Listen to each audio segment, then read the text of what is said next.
Bonjour, chers abonnés. Bienvenue sur la chaîne HOS, Histoire d'horreur en scooter. Mon amie est devenue folle. À cause d'un scooter. La route est calme ce matin. Malgré l'épais brouillard, la circulation est fluide. Émilie roule en compagnie de son amie Claudine, une jeune fille de 14 ans, super sympathique. Claudine Dubois. Aujourd'hui, elles ont décidé d'aller rouler dans Blackwoods, un parc national très bien connu de la ville et réputé pour ses magnifiques paysages. Oh, Émilie, est-ce qu'après notre balade, on fait un détour à la boutique de pièces pour scooters? J'ai mon nouveau Vario Exhaust qui est arrivé hier. S'exclame joyeusement Claudine. Émilie. Ouais, t'inquiète pas pour ça. Une fois arrivées, au parc, les deux jeunes filles s'engagent sur un étroit sentier en terre battue. À un belvédère, les filles prennent des photos d'elles et du magnifique paysage. À un moment, Claudine remarque un vieux scooter Vespa orange et noir, appuyé contre un tronc d'arbre. Les traces de rouille et dégradation permettent de confirmer que le scooter est à l'abandon depuis de nombreuses années. Claudine. Émilie. Regarde. Un scooter. Claudine se précipite vers lui avec fascination et embarque dessus. À sa grande surprise, la clé est toujours dans le contact et le scooter démarre sans problème. Émilie. Claudine descend de ce scooter. Ah! Au plaisir de son amie, Émilie prend une photo d'elle et au moment où elle range son téléphone dans sa poche, Claudine lâche soudainement un cri de douleur et Émilie sursaute de surprise. Aïe! Crache Claudine et retirant brusquement sa main du guidon.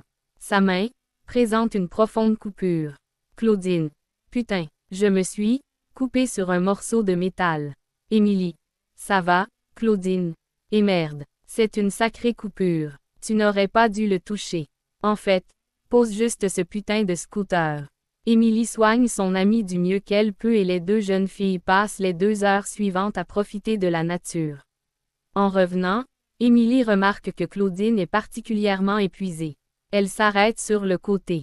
Émilie. Ça va, Claudine? Je sais pas. Pendant 4 secondes, j'ai oublié où j'allais. Et maintenant j'ai froid. Ouais, vous voyez probablement la chose venir. En raison de la soudaine fatigue de Claudine, les jeunes filles ont mis le double du temps à redescendre. Claudine est trempée de sueur comme si elle avait pris une douche. Elle tremble comme une feuille. Son visage est pâle et ses yeux semblent vides comme si elle avait vu une vision d'horreur. Émilie. Claudine, es-tu sûre que ça va? Si tu veux, je peux aller chercher ton exhaust à la boutique et tu retournes te reposer. Claudine ne répond pas, elle est agitée et sa tête tourne de gauche à droite comme si elle était suivie par une personne. Sans dire un mot, Claudine part dans une direction opposée, laissant Émilie seule et confuse.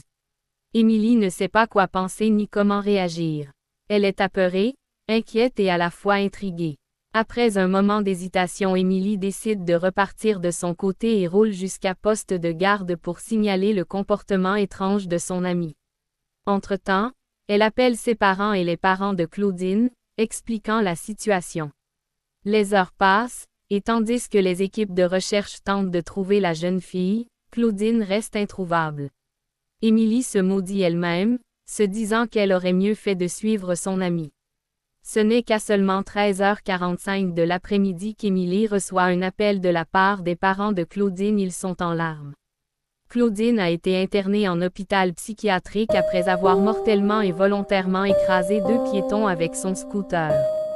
Sans perdre une seule seconde, Émilie prend ses affaires et monte sur son scooter et quitte sa maison direction l'hôpital psychiatrique. Une fois arrivée, elle demande à la dame du comptoir si elle peut voir son amie Claudine. D'un signe de la tête, la réceptionniste accepte et demande à Émilie d'attendre quelques instants. Après environ 10 minutes, un agent de sécurité et un médecin accueillent Émilie. Le médecin invite Émilie à le suivre et la jeune fille s'exécute. Les couloirs sont éclairés et pourtant, l'ambiance semble lourde. Émilie passe devant plusieurs chambres où se trouvent des patients, certains jouant à des jeux de société. Les 3 gens s'arrêtent devant une grande vitre. Émilie a du mal à croire ce qu'elle voit. Assise sur un lit, posée au centre de la pièce, se tient son amie Claudine. Elle porte une camisole de force blanche et se balance légèrement d'avant en arrière tout en parlant à ce qui semble être des gens qui n'existent pas.